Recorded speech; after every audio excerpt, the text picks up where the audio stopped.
Your candidate has been going to churches. Yes. And those who are criticized here and said, look, this is what we're talking about. Those who are using the churchy and the mosque and the ethnic tools and those kind of tools to impress the people. Should we use those kind of tools anyways in our politics? My candidate is not using any tool. He's a Christian. So he goes to churches. Dati Baba Ahmed is a Muslim. He goes to mosques. We are everywhere. Who will go to the church in APC? That is the whole idea of participation, involvement, giving people sense of belonging. Should you be using the church platforms to preach for your party or your candidacy? No. That's the question. You go to your church.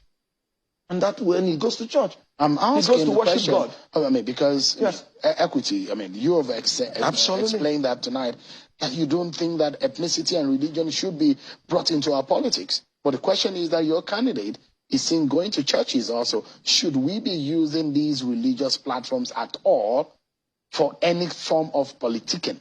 Well, you're missing the point. Democracy is a representative government. Christians should be represented. Muslims should be represented in accordance with our constitution, that you don't leave anybody behind.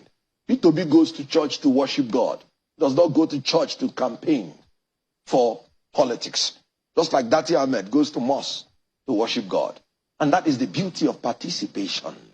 So everybody should be actively integrated according to the constitution of Nigeria. So in politics, it's about representation. Then going to church is about worshiping God. In APC, nobody will go to church.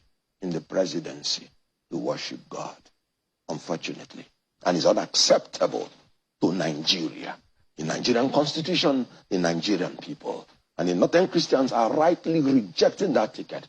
And not just the Northern Christians, even the Northern Muslims.